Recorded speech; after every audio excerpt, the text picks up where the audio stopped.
Alright, mega love shout out mga kabsat. Nandito tayo sa Bilyonaryo News Channel mga kakabsat. Balita ko may nanghamon kay Sara Duterte ngayong araw mga kakabsat. May nanghamon. Anong klaseng hamon to? Debate. Sino magiging kadebate niya? Alamin natin. Here we go. So, Lovely Granada fighting fake news and political disinformation online. Here we go. Ako mahaba to, 50 minutes. Bibilisan natin talaga to. Papas forward natin to ng gusto. Good morning. Ter, saan ka nag-weekend? Secret. Sorry, Direka. May babati lang po ako, kaibigan ko po. Kanato, magandang Pass forward. Come lovely. Yes. welcome. Isn't she Ito na. lovely? Kamag-anak mo ba si Gary Granada? Idol ko yun, sa singer, ha? I don't know, pero idol ko din siya. Hindi, Kilala nyo to guys, kilala nyo to. Ito yung vlogger, nakakamping. hindi ako nagkaroon ng opportunity to ask kung related ba kami. Henry Granada, a famous Filipino artist. Yes. Okay. You were born in Butuan Yes po. and you grew up in Jensan. Jensan. Okay, but and how? Po. Forward. So, nakikinig din ako ng mga... So, doon ako na-shape. Okay, I thought you were British because Pass Ako, forward. and back then, I did not know that it was British. I was just imitating it. oh, Pero okay. yung ate ko din, nasa UK, so we would talk. Question lang, Regularly. ano yung cassette tape? Cassette tape, mga... Nagpapakunyaring Gen Z. Kapal na mukha mo. Forward. after ako nag Bible school, quote, Pass forward. living the normal Christian life. If you don't mind me asking, what's your denomination? Wala siyang Bakit ginagawa mahaba siya. nga, We just matapos ko. call the name. The name of the church is based Pass To forward. them as a, parang technically as a group.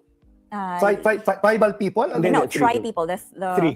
Three, okay. the coexistence of sabi niya Fast hindi daw forward. siya tatakbo, so parang somehow parang natuwa ako kasi people are pushing him to run but he's not running, so parang he's not ambitious, parang gano'n, he's siya greedy, so Yeah. parang that's from Mindanao. Pero nung tumakbo na siya, actually nag-file na siya ng candidacy, I had the doubt na parang akala ko ba ayaw tumakbo. parang to me ang dating is walang palabra de honor, ganon. Pero I still gave him the benefit of the doubt. Did you campaign for President Duterte? No. I was for Miriam that time. I supported Oh, okay. Miriam okay. Defense or Santiago. Sorry, I just have to ask the side question. Diba? Opo. What is the Duterte brand in Davao? Ano Kasi siya? it's a given fact that they're very popular. At lumilipat sa anak niya. That's not normal, But in a dynasty, yes. But what is the Duterte brand? Well, when I was younger, kasi yung Jensan part ng Davao region So ang naririnig ko lang is talagang very strict, disiplinado. He parang he was the man or the leader na nag-encourage ng discipline among the citizens daw. But he also says a lot of things that probably you don't agree with. Yeah, pero hindi ko naman talaga kasi siya kilala before siya nag-run as okay. president. So what made you change Yeah. your mind? When he made rape jokes. Kasi yun na yun. During the campaign or during his presidency already? During the campaign. Oh, so early you changed So, already. yeah. So hindi tuloy-tuloy yung pagbibigay mo ng support. No.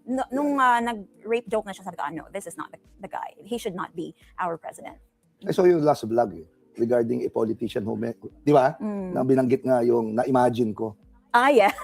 You were Yeah. deadly, ha? Oh. Oo, pinalood ng misis ko, sabay nakatingin sa akin. Mag-ingat ka. Pass forward. Joking about rape, he's not the person that, he claims to be the protector of women and children. Pero joke lang sa'yo yung ganong krimen. So, out ka. Peke. Ayun, Okay. Hanapin natin yung kay Sara. Yung hinabon niya si Sara.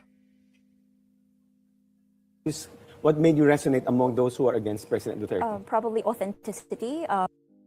Wait, Duterte. But then I would still say even Jesus, he, yourself as a political vlogger. I don't You don't, but I don't.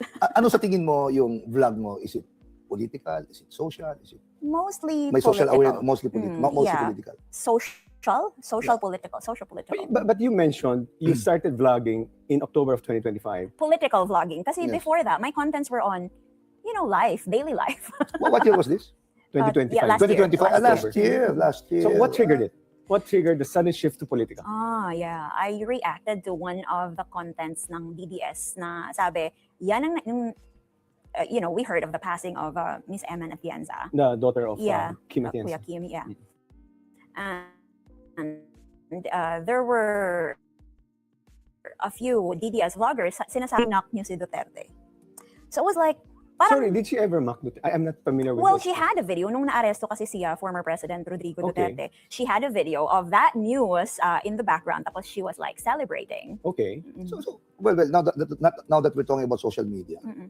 you know, sa traditional media kasi walang orchestration Mm. when it comes to news, Mm. di ba? So, but in the case of social media, makikita mo may orchestration Mhm. May deliberate attempt to either malign Mhm. a person or magpropaganda to support a person, Mm. complete with hashtags, Mm. di ba? Mm. So, in other words, may agenda yon Mhm. at malamang propaganda yon. Mm. How do you view that? Well, for me, Or are you a part of that group? no, I just really speak my truth. I just speak my mind. I don't go out there and, I don't even, hindi nyo nga ako makikita na, well, may mga pictures ako with some politicians that I support, pero hindi ko siya yung, basta masasabi ko, I'm no respecter of persons Mm. Ganon. Let's go back to the reason why you started doing political vlogging, which is Yes. the passing of Emma Atienza. What exactly did you... Fast Creator forward. na DDS. Yun, mamatay ka na sana, ma-rape ka sana ng mga adik sa daan, yung Wow. mga ganon. That's the kind of response that you got from just Yes. speaking out your truth? Yes, although hindi naman ako nagulat kasi these are the things I've seen since 2016 Pero Yeah. mo sa sinabi niya, hindi, I'm against your opinion, pero yung troll, Mm. maraming PI na kasama kasi yun Mm, mm, mm. Or threats like that. So can you detect that? Or Yes po. nadidetect mo? Yeah, nadedetect. And how do you react to trolls? I ignore them most of the time They don't affect me at all. Kasi parang kaya ka nga nandyan at nagtatago kasi you cannot do what I'm doing. Mahaba kabsat. O, sa mga bagong pasok dyan, huwag kalimutan mag-like at subscribe. Hindi pa natin nahanap yung hamon niya kay Sara Wait lang. So, I don't let Kanina lang to nagre-reply ako ng maayos. Pero kapag ka disrespectful at patulera ako at that time, What's patuloy? patola. If feel kong pumatol, nag-aano lang ako ng mga funny GIFs, ganon. So, Okay. yeah. But where do you get your courage to speak out? Nagbo-boil na kasi siya dito sa loob ko since 2016. And I guess sumabog lang talaga siya last So year. previous to 2025, it was very sparse. Your political commentaries were very sparse. Yes po. And then Forward ng gusto. Wait lang Nalaman ko na, ayun nga, ginagamit, nagsasend siya ng mga pictures ng daughter nung tatay what? Oh? Yeah, and sabi niya, yuck. Pati yung baby na nakahubad, sinend doon. Kasi yung daddy was like, after a week, saka ko in-expose. Kasi I also had to consider the legal consequences of exposing someone Right. So, ayun. Good question lang. Probably just what you mentioned is there's a difference between mainstream media at social media. Yes, So let me ask this side question lang. Will you agree to a regulatory measure to combat these kinds of Well, Alex the Store. That's Alex the Store is a real name. Yeah, Tio Moreno lang yung gamit niya. But- online. You do that Ito on na a yun. daily basis, and you're confronted with, intimidated with threats. And you say that you're living a full life, a meaningful life. So aren't you bothered that one of these days, these people will really take action and really harm you? Well, actually, this has been my prayer. Whenever I do these things, I always have constant conversation with my God. Like, Lord, Okay. ito yung, actually, even before I release a video, like, oh, Lord, ito yung sasabihin ko. I have this, chine-check ko yung peace ko in my heart, kung okay lang bang gawin ko to. So, I even tell the Lord, I don't really know na yung haharapin kong danger or what. Ikaw lang nakakaalam, but I saw one of your vlogs. No? You were commenting on this doc something with the letter M. okay. What's your name again? Mikias? Mikiath, yes. And you were very brutal and you're very acerbic. I didn't know that you were a Christian. I wouldn't have thought that you were a Christian the way that you wrote and spoke. But it was a very straightforward response to her. And I really appreciate what you said there. But how do you... Sara Duterte. Yeah, what's your Well, response to that? Well, I'm a Filipino citizen, challenging her. to Ay, debate with ito na! I Ito na don't pala yun! debate with, VP Sara Duterte. Wow. One thing back. Aman ko lang na ganun yung mga pinagsasabi niya kasi people Oh, are here we sending go. her contents to me. Sabi ko, hindi ko makita kasi she already blocked me. But Yeah. are you ready? Let's say someone challenges you to a debate. Are you willing to debate with a DDS? Yan, handa ka ba makipagdebate sa mga DDS? Lovely Granada. No, I'm only willing to debate with VP Sara Duterte. Oh! That's a high bar, huh? Alak na kamote. Ayaw niya makipagdebate sa mga garapatang DDS. Gusto niya kay Sara mismo, mga kakabsat. Tingnan natin kung may utak itong ni Sara. Naku po, Diyos ko, Lord Rudy. Sinasabi nga nila, sino ka ba para i-debate That's si correct. Sara Duterte? And what's your response to that? Well, I'm a Filipino citizen, challenging her to debate with me. Kasi ako yung isa sa mga taong bayan na pinagsisilbihan niya eh. Binoto mo ba siya? No, Ah, okay. I voted for Kiko. Pangilinan. Pangilinan. No, the reason I ask kasi, is, we've worked with presidents. So, sila yung boss namin. But we also voted for them. So, technically speaking, the division between working for your boss and yung responsibility ng boss mo sa'yo as a citizen, kailangan mong balansin din eh. So, minsan, pag may sinasabi yung mga boss namin na medyo hindi kami agree, nagdi-disagree kami to come up with a better policy. In private naman. In private naman yun, di ba? In private naman yun. So, tao rin kami. Butante rin kami, in other words, di ba? So, same. Kaya lang, in your case mukhang, sorry, I'll just go back to where you started, di ba? Your father was a radio Commentator po, sa So, Butuan. Talaga? so Butuan. it's in your environment. Tapos naging religious ka. No, in that sense, di ba? So, what pushes you dito? And sino ang tingin mo? Are you your dad talking or is it your religion na nagiging bias para magsabi ng totoo sa'yo? Well, Magsabi ng totoo sa Fast So, the forward. Middle East war. What are the false narratives and how Okay, so mukhang yun lang yung pinaka-highlight mga kabsat, no? At least nakuha din natin, talagang hinamon nga niya si Sara. Diyos ko Lord. Pero try nga natin bisitahin to, mga kabsat, si Lovely. Wait lang Lovely Granada.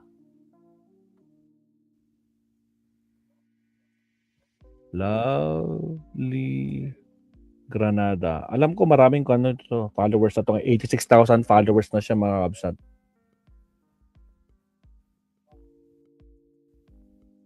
Check lang natin kung ano yung pinaka-update niya ngayon. Okay, here we go. Sorry. Okay, 1 hour ago. Let's set the record straight. Hindi ako ang naunang mag-challenge ng debate. DDS vloggers ang panay challenge sa akin as if entitled sila sa oras ko. So my response, I challenge the Vice President instead para one time na. Kayo ang panay sundot pero pinatulan, galit. Mga pakno. Diyos ko Lord. Uy, meron siyang post mga kabsat. Solid na naman, Diyos ko Lord. Ako po, ayan paano ba yan? I-like natin. Ay, putregistas ko po. Let's start the record straight. Again, hindi ako naunang nagmang-challenge ng debate. DDS vlogger ang panay challenge sa akin as if entitled sila sa mga oras ko. So my response, I challenge the Vice President instead. Para one time na. Kayo panay sundot pero hindi, pag pinatulan, galit. Alak na kamote. Ayun Yun naman pala mga kakabsat. Nako po. So, may mga latest kan ba siya? May mga posting pa ba siya na iba? Yung mga reels niya, tingnan nga natin. Reels. Dito sa dito siya bumabanat tragis. Wait lang. Pakinggan natin tong isa. Ano to? Ilan to? Naka-live ba siya dito? Wala yung sounds. Mahan, hilig man kay na siya maminaw og kanang I don't know where he got that. I don't First know where he live. got those tapes. But I don't know, they were probably news. Actually, maski wala ko kasabot, ginagaya-gaya ran ako ba, ginasuon-suon ran ako. For example, Paktay tayo mga kabsat. Yan natin maintindihan. Bisaya, Manday. let's say, madungga na ako, maingon sila nga, propagandista or yung mga kapwa nila DDS na talagang balahura na, they can see. And even some of them are actually sending me messages of support and DDS yan Alam mo yung mga posts nila talagang solid pero they would send me a message asking me if I'm okay. Okay. And I really appreciate that. So hindi ako nawawala ng pag-asa na balang araw kahit na magkaiba tayo ng pananaw sa politika, mapapanumbalik yung ating moralidad bilang tao. Hindi tayo perpekto. Diba? We're not trying to be perfect. No one is perfect. I'm probably the least of you all. Alam mo yun, wala akong maipagmamayabang. Kasi kahit ako, naligo din ako sa putik ng kasalanan. Pero we know na hindi tayo proud at hindi natin gina-justify yung kamalian. So, yun lang naman. Shout out from Cebu. Adi now. Crayon. Ano yun? Teka lang ha. Baka meron siya, Lovely Granada. Kasi bisa lumalabas sa ko to sa feeds ko eh. Lovely Granada. Granada vlogs. Mga sample lang. Ako. Wala siyang ano.